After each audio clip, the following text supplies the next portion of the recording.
కన్నయ్య, పుట్టినరోజు శుభాకాంక్షలు. ఈరోజు నీతో ఒక విషయాన్ని పంచుకుందాం అనుకుంటున్నాను.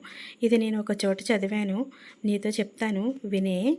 అది ఒకసారి ఒక భోగిలో చాలామంది కృష్ణ భక్తులు ఉన్నారంట. అందరూ నీ నామ సంకీర్తనలే. భోగి అంతా మారుమోగిపోయిందంట.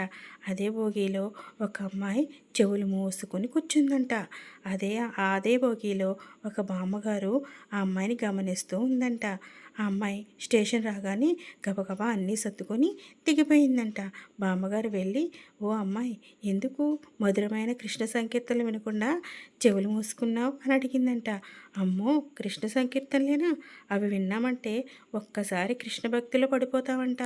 ఆయన మాయలో పడిపోతే ఇంకంతే బాబోయ్, నేను వినను" అని పరిగెట్టుకొని పారిపోయిందంట. ఆ అన్యమతస్థురాలైన అమ్మాయి చెప్పిన మాటలకి బామ్మగారు నవ్వుకుంటూ భోగిలో ఎక్కేసి మళ్ళీ కృష్ణ జపంలో మునిగిపోయారంట. ఆ బా చూసావా కన్నయ్య, నువ్వు లేవు లేవు అన్న వాళ్ళ చేతే నేనున్నాను అనిపిస్తావు.